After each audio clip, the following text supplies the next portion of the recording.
আসসালামু আলাইকুম ওয়া রাহমাতুল্লাহি ওয়া বারাকাতুহু। আপনাদেরকে একটা বিষয় বলি, যেটা হলো সূরা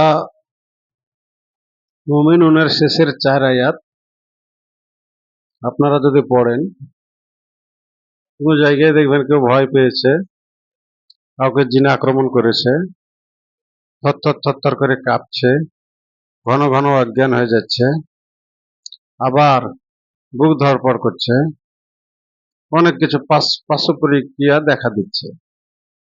যদি আপনাদেরকে মনে হয় যে এটা ভয় লাগা বা জিনের আক্রমণ, তাহলে আপনারা সূরা মুমিনুনের শেষের 4টি আয়াত